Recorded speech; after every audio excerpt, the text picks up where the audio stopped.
Hello there and welcome to this vlog of January 2023. And before I get into today's video, which I think is obvious to what that is because of what's on the screen here, but before I get into that, just a couple of points. One, apologies that this video is a little bit late. We obviously had a major news drop on Friday, so that really kind of hampered my schedule. So I'm going to do this today. And then I was planning on doing a video on licensing because everything's very commercial at the moment. But I'll push that back a little bit, just kind of tied in with what's happening within the Dungeons and Dragons, Wizards of the Coast, Hasbro situation at the moment and how that might impact on BattleTech. But that's probably for another day anyway, and that's probably a good thing because I want to see the development in how, in what goes on actually now in Wizards of the Coast over the next couple of weeks. But I think I will do that one eventually. And then I had a lore video planned as well, so I'm just going to have a bit of a reshuffle. Focus on this first though. Really important point as well, I'm not going to just verbatim go through this article. If you want a channel to do that for you, then go check out Death from Above Wargaming. Aaron and Dan did a superb job, I thought, of just going through everything. And you also get a special look at two of the models coming out for the Kickstarter in March, which Randall actually sent to Aaron, and Aaron painted them up. I'm not going to tell you which models they are, but it's two from the March Kickstarter, so go and check them out. If for nothing else, if you've read all this and you know it all, just to have a look at two of the new models painted up.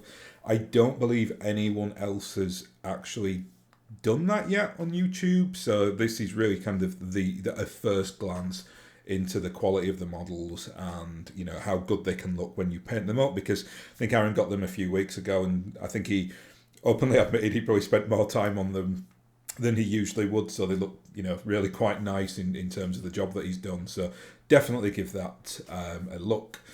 What I'm going to do today though is probably by the title, because it might be a bit clickbaity, it might talk about guessing how much the dollar value will be on the next Kickstarter. I am going to do that, but it will be at the end of this video. What I am going to do though is almost a bit of public service, I suppose. There's a couple of things in this article that I think would be do well to be highlighted, just that I want to discuss quickly. So I'm not going to spend much time on here at all. I've then got an Excel, because y'all know I love an Excel. And I'm going to go through those predictions of what tallies up here in regards to the force packs. And now we've got like official titles for all the force packs, so we can just have a really clarified look at what we know. It's very much what the community is predicting just by some data that we've got. They've still not announced force packs though, to my knowledge. I'm desperate for them to do it, but I suppose in the meantime it's fun to speculate and discuss. But I think there are a couple more like pieces to that jigsaw that we now have filled out, and I will make some predictions here as well, because I think we can start to like piece it together now, like just from everything that we've seen over the last few months. And then finally, I'm just going to go into some empirical data on like the last Kickstarter and just try to make like a rough estimate at how much I think this Kickstarter will come in at. You can see here on this page, actually on this website page, there is a metric there, or a figure that we will need to do that, and that's the 9,208 stat there. That's how many people have currently pledged to sign up for the next Kickstarter. So we'll be using, not using that figure. I'm not going to do any math in this video. It's just going to be an estimate, but I've obviously used that figure in part of my guesstimation of what I think is going to happen. So again, not going to go through any of this, just go to Death from Above right now if you want like a comprehensive look at what's in this article, but just a couple of things that I wanted to raise here, or issues I wanted to raise. The first is on this, so a list of the force packs here. So they've given us now a full comprehensive list of all the copy. That's really good to know, because some of those names weren't actually out in the wild yet. So things like I think the battlefield support, Battle and Fire there, I had never heard that before. That's, I think, the pack with all the LRM and the SRM carriers in there.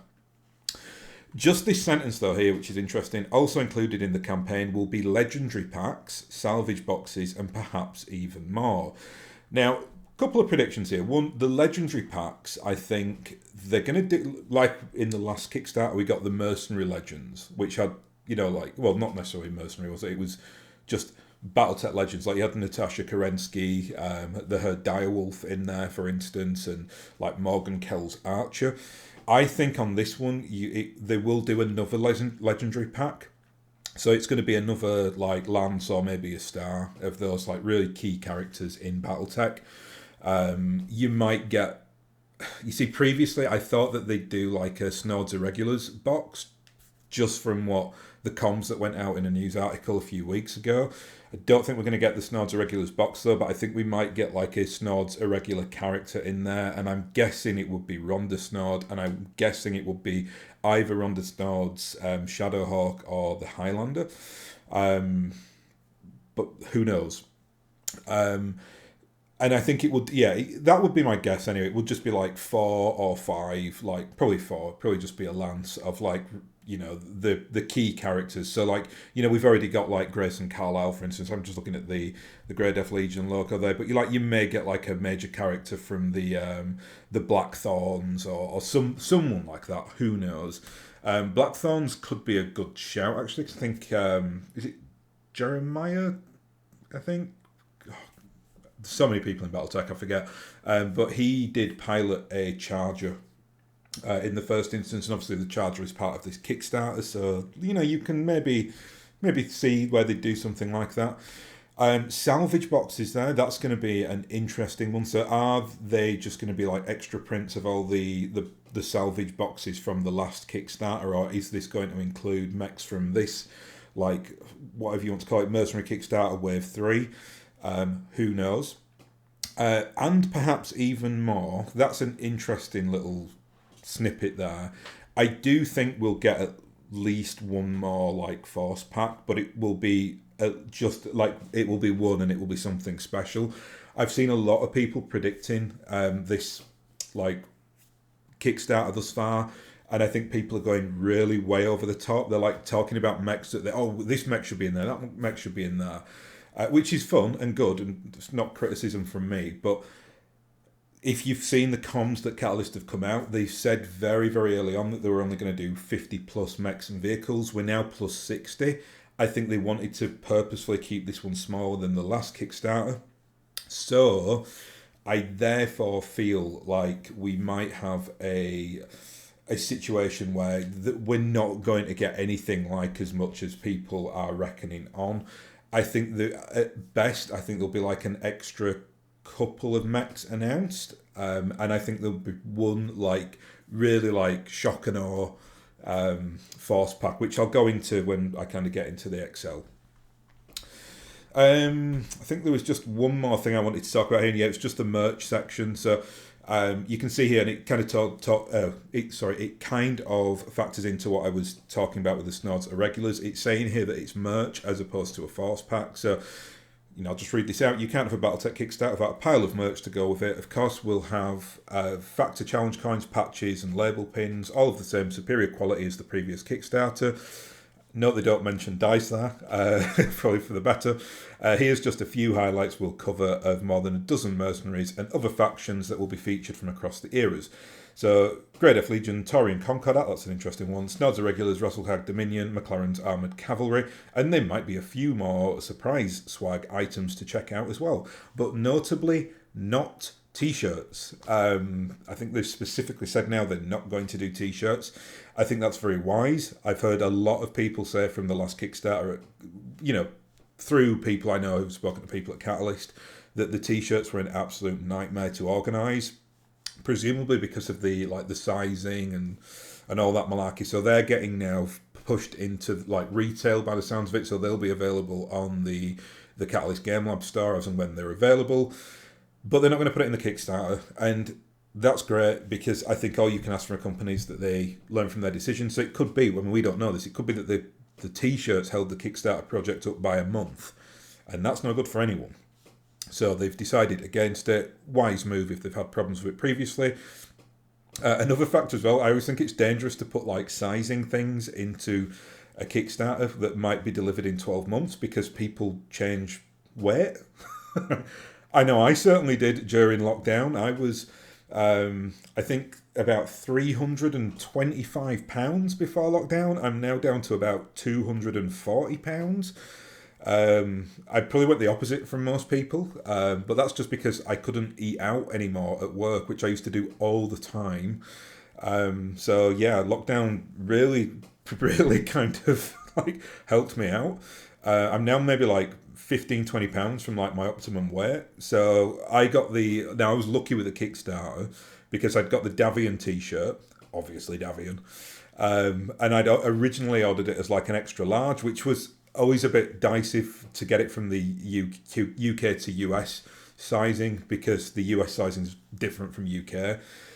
But what I did eventually, I just managed to sneak in there before it all got confirmed and change it to a large, and that's kind of when I was really kind of on the weight loss. So that came, and it's still, even now, it's a little bit baggy for me. Frankly, I probably wouldn't wear it outside, but it was far better than it would have been as an XL, which literally I think would have been down my knees, given that I've lost. Well, it's coming up to near what, like 80, £100 or something like that, which you don't realise how how much that is until you lose it, and then none of your clothes fit anymore. But hey ho, it's a good thing, obviously, and I'm delighted with that. So yeah, but I think most people it'll be the other way around, right? Like I know a lot of people during lockdown who like put on that maybe like 15, £20 or something, and then that medium just creeps up to a large. So I just think it's dangerous to put stuff like that in a Kickstarter. Instead, I'd go for the hat, right? Like people's skulls don't change to change size, so you could just put in there like hat, maybe just do like a big or a small hat or whatever, I don't know. That's going to be fine as opposed to something that's variable like somebody's weight. And that's it. That's all I wanted to discuss in here. I mean, okay, we can't go anywhere without look at that. Is that the 4-inch? Is it 4? I can't remember what the 4-inch Timberwolf there. So you'll get that if you sign in at the veteran level or higher. We'll talk about tiers as we go through this video though. So they've given one of them there, so one of them will be the veteran tier. Anyway, let's get on to the XL. So this is the full comprehensive list now that again, a lot of these are guesses. Some of them are set in stone though. We absolutely know now are a thing. I've renamed all the the Lance Force titles accordingly now. So we've got like, for instance, the battlefield support, battle and fire. That all now completely correlates to this list here. So what I'll do, I was going to try and get it to max it out, and then you could, if you wanted to freeze shot this frame or something, but I might do that at the end if I remember, just so you can see what is in the packs. Not sure how useful that will be though, because it might make the copy so small you can't read it. But hey, we'll go through it all anyway. This won't take too long. Especially I don't want to go too far into it because I've done a video on this before, and I just want to talk about a couple of things. One of the big things to say is that the mercenary box now, it doesn't look like it's going to contain the Inner Sphere battle armor. At first I thought they'd put a couple of like squads in there. Excuse me, but I don't think that's going to happen now. They've certainly not announced that on any comms that I've seen anywhere, and it does seem to be now in its like final iteration. We are though, has been confirmed, and I think we all knew we'd get this. We've got an Inner Sphere battle armor pack. What I don't know is, and I should have highlighted this really in red because I'm highlighting anything red we don't really know. I'm just saying we're getting 4 because that's a platoon, but there is like in Comstar, or going into the word of Blake, they do actually 6 squads of like Inner Sphere battle armor, so that might actually go up to 6. I think 6 makes more sense because you only get 4 on a base, whereas on an elemental point you get 5 on a base, and you get 5 of them, so that's 25 dudes or ladies, if you will, within an actual point. If you only get 4 though, that means you only get 16 like soldiers, right? Whereas if you get another 2 in there, it kind of brings it up a little bit with what's happening with what happened with the Clan Invasion box set, where you got the squads of 5, and in a point of 5 as well, which gives you that total of 25. So I think that will probably change. I think it will be 6, but we'll see. Who knows? What I do know is if you can see the art for that. I don't think they've got the renderings. I don't think they've brought the renderings out, but the art looks great for it. So super excited to see the renders when that comes out, because I think they might get a little bit more elaborate with it this time, because I know a lot of people have criticised the fact that the elemental stars for the clans were very much like, they all looked the same. I think the ones you got in the clan invasion box, I think some of I can't remember how exactly they did this, but some of them it was like all 5 elementals on the ground, and then in other stars you had like 2 doing the jump, like mid-jump jet, and then 3 on the ground. I think they'll get a bit more elaborate with this one. I think you'll have like different poses, and you might have like the 4 guy, like soldiers all pointing their guns. Then in another one they might be a little bit more relaxed or something like that. I think there'll be different modes. So let's quickly. I'm not going to go through all these. I'll slowly scroll down in case you do want to take a photo of that, just so you know exactly what we're getting. But I just wanted to discuss a couple of things here. The first is the Inner Sphere Assault Lance. This has been a bit of an enigma, really, because, and I've not seen anything specific on this, but I saw somebody or heard somebody that I really quite respect in the BattleTech community say that the Pillager was going in here, but I've seen nothing else on it. I've put it in there because I respect that person enough just to kind of say, okay, let's go with that. I think we've seen artwork from the Pillager, so we think it is a thing. So I've just kind of penciled it in there. I've just put it in as green as okay, yep, let's go with that. It makes sense as well as in an assault lance, so that that's a good call, I think. But again, not heard anything about that specifically. We've obviously got. We're almost certain we're getting the Goliath and the Hoplite in there, because I think it was at Gen Con, they had like a little cardboard stand next to both of these saying Inner Sphere Assault Lance. So hopefully that rings true. And then we've got a placeholder here. Now I'm going to make a prediction right now as to what is going in here, and I'm going to say it's the Mauler. The Mauler. Let's get him in there. The good old Mauler. There he goes.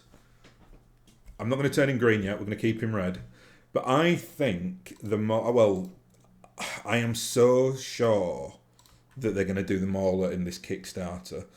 And I can't really see it anywhere else. I mean, you're not going to put the Mauler in the Inner Sphere Heavy Recon Lance, are you? That's got another big beast in there that fits that category. But the Mauler, I think, fits that well. I mean, I know like the minimum date usage here for the Pillager, it is an old mech. It was a 2595 mech, but it's a mech that you very much associate like post-clan invasion. It's a mech that comes back when the Inner Sphere are able to kind of give it the weaponry and the technology that should be on there.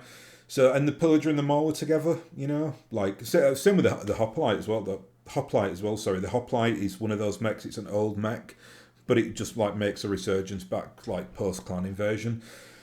But that's my guess. Anyway, I'm just going to, out there, again, I've got no data or intel on that other than I'm just got such a feeling the Mauler's going to come back, and I can't, they're going to do the Mauler anyway, and that's going to be one of their special like marketing announcements over the course of this Kickstarter build-up.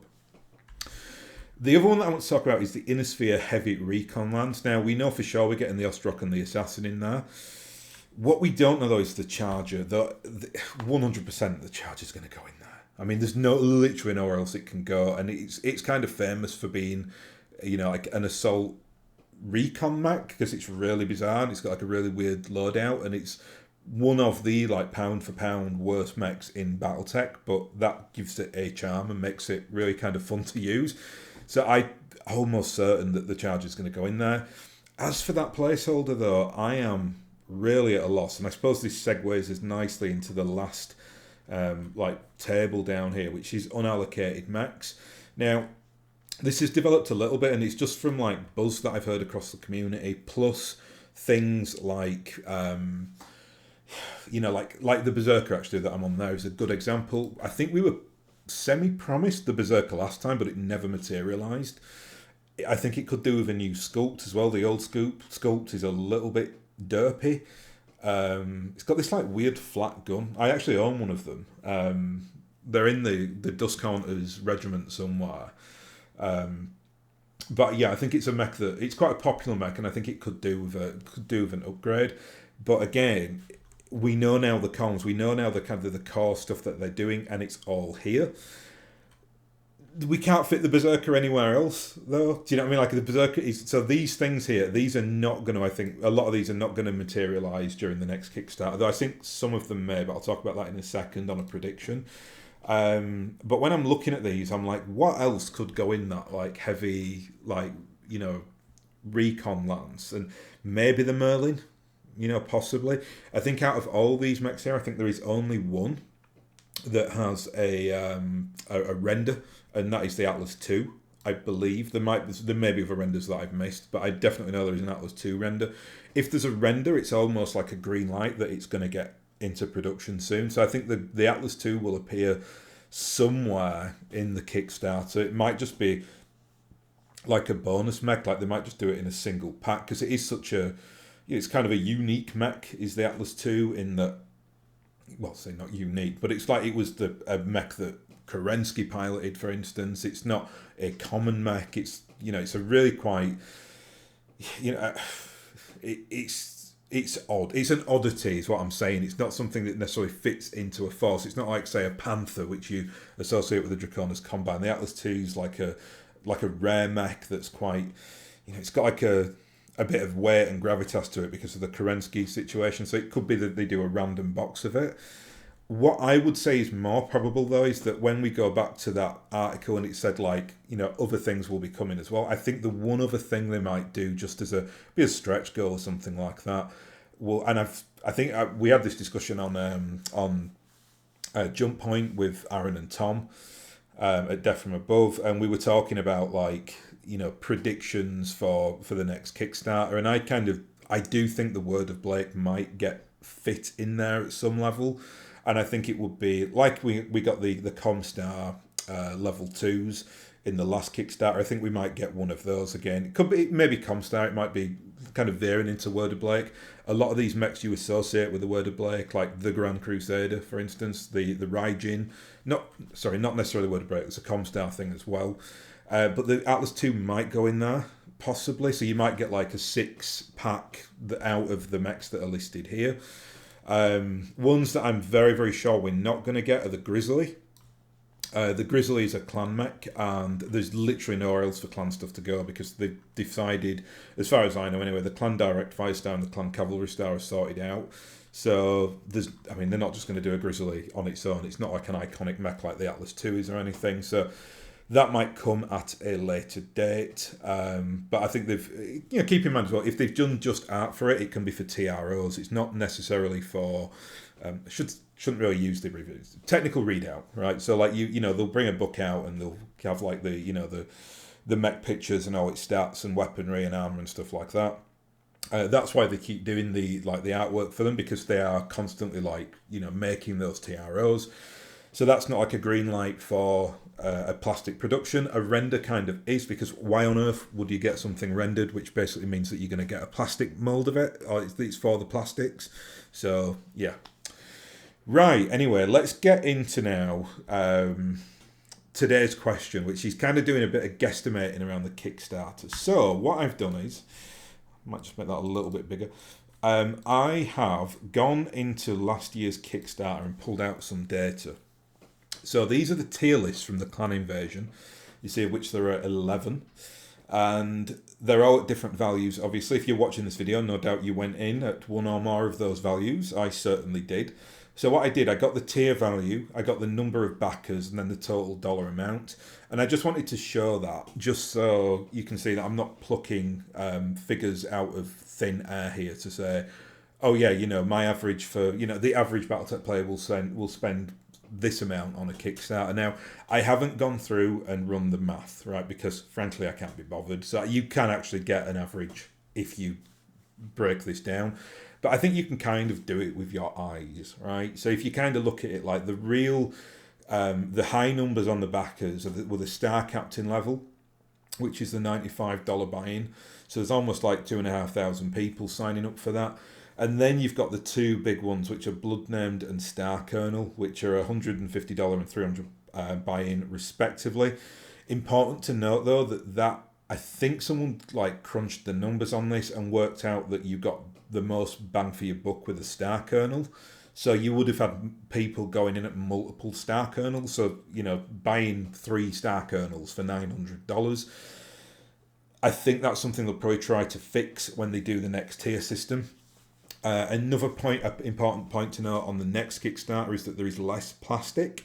So you might find that some of these tier levels are less. So it might be like $250 for the equivalent of a Star Kernel one, because they just don't have that much product, or like they did last time.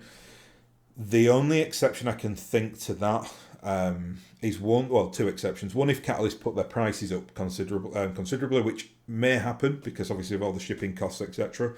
So you might not see it naturally come down. You might get less, but it might cost you more just because of the economic climate that we've got in. But another factor in there is they may do pick up back in for the last Kickstarter. So for instance, you might be able to order like stuff from Wave 2 and get that put into your box.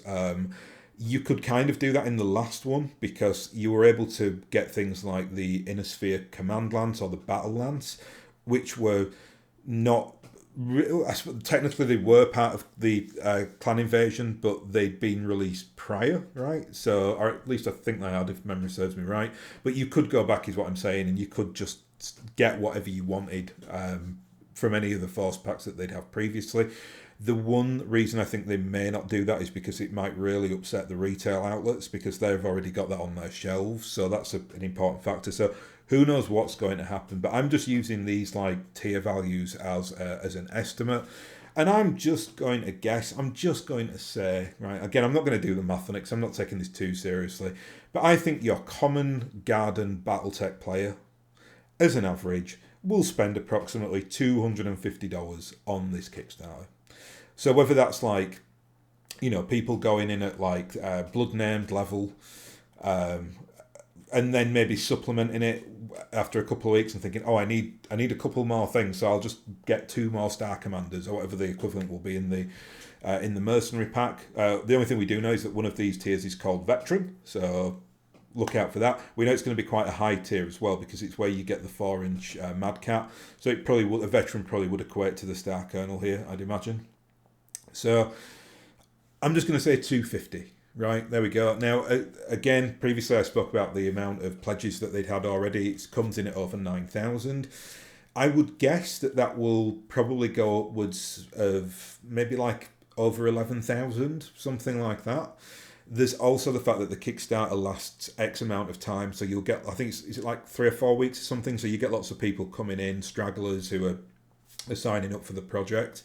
So to that end, what is my estimate there for? So I'm not going to say it, we're just going to see it. So we'll go right into the guesstimate. There you are. $3,100,000. I think that's definitely better than the last one. I think the last one came in at just over 2.5 mil. So this is like an extra 500k. The reason I think it will be more is because I think there's a lot more buzz around BattleTech now than there was back then. I also think that the way that they're doing their marketing on this one is more structured. A good example is what they did recently with Death From Above. Like, they got Death From Above to Death From Above released the video for the Kickstarter the second that Catalyst dropped the news. So I think it was at like 1 o'clock Eastern on Friday or something like that. So they've got now like allies. Well, they did it back in Wave 2 as well, but they've got people who are like, you know, Death From Above are more established as a channel now than they were like 2 or 3 years ago. So you have then got, you know, the ability to synchronize that marketing with a bigger audience. That's just one example. Obviously, there are lots of other examples. BattleTech is a bit of a hot IP right now in terms of tabletop gaming. So I think people will just kind of, you know, we might have people out there who are like, you know, I'm just going to throw $50 at that just to kind of get the box and see what this is all about. I think, so you're going to get more than that than you did at the last Kickstarter. As well, I think this Kickstarter is going to be a lot more efficient. And I think Catalyst are much more confident doing this one, and their comms will like show that as well. Why I think that, I mean, the t-shirts are a good example. So they've dropped the t-shirts because that was problematic. But I'm also really like infused by the March deadline. Like I know we were all pushing for the autumn deadline last year, but they kicked it back to March. I think in hindsight that was a very, very good decision. At the time, I might have been a little bit frustrated because I was like, oh, I want my stuff sooner. I don't think that would have got my stuff any sooner. I think if they'd have done it at that time period, we would have still got everything in autumn. I think now, though, that with this March campaign, I still think we're going to get things in autumn. I think we'll get it a lot quicker than the last Kickstarter. I'd estimate we'll get it between 3 and 5 months. It's pure guess on my part. And obviously, there's a lot of hills to get over before we can say that. So there might still be shipping trouble and development problems. But I think Catalyst are more confident because they've done it once and they know what to expect now. Well, they've done it, multiple times now because they've no, it's not just BattleTech either. They've done other like Kickstarter stuff. But this is one of their big ones, or if certainly the biggest that they'll do because of the IP. So I'm very confident this will do well. I think the response in the community has been very good. I think you've got much more dedicated people involved now because we've seen how like good the retail has been, and little things as well like Catalyst's like new direction within the Ilcan, and they are clearly trying everything they can to get BattleTech back on track and away from the disaster which was the time period before they took it over. That like weird 10-year decade where BattleTech literally nearly died. That doesn't work as a sentence. You can't literally nearly something. Nearly died.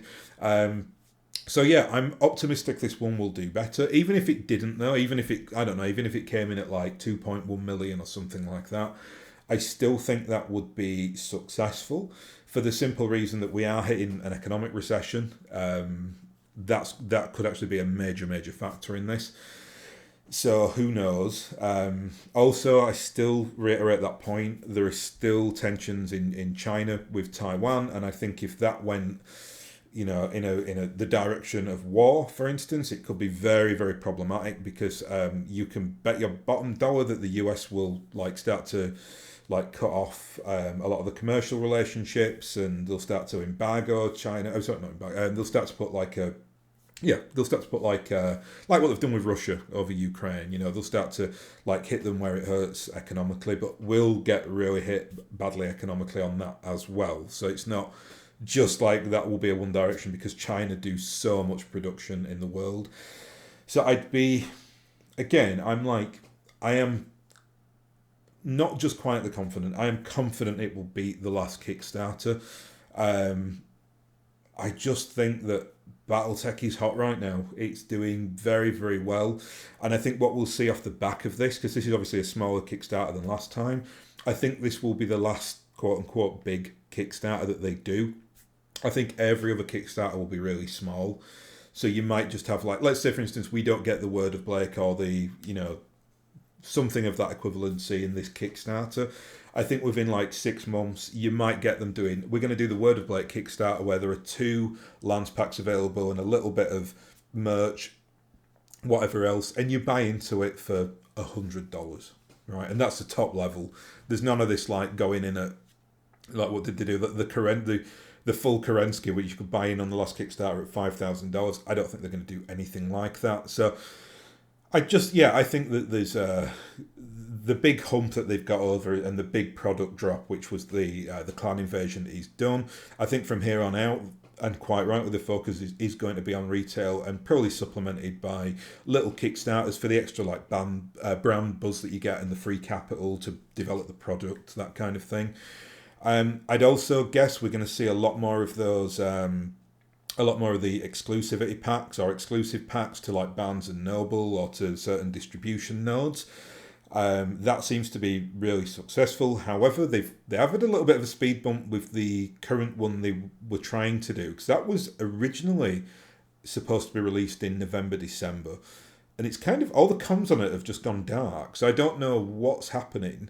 I'm talking about the Kellhounds, the Grey Death Legion. No, yeah, there is a Grey Death Legion one actually. They announced 5 of those box sets. Now, If it's all been made and it's stuck on a ship somewhere, or it's had production problems, that's fine. It will come around eventually. If there are real problems with it, though, you might see that getting like incorporated into this Kickstarter potentially. Who knows? We'll find out soon enough. Although I don't think that will happen. I think it's just for whatever reason delayed, and we'll probably see it in like February, March this year. Anyway, that's it for today. All very exciting, obviously. I will put links in the description below to the Death from Above like Friday video that Aaron and Dan did, so do check that out if you haven't already.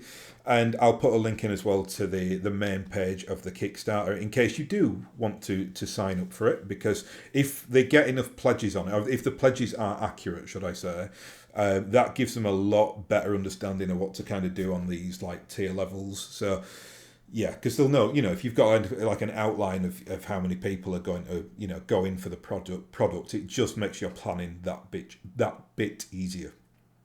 Right, I'll leave it there. So I'll thank you very much for watching, and I'll hopefully catch you again next time.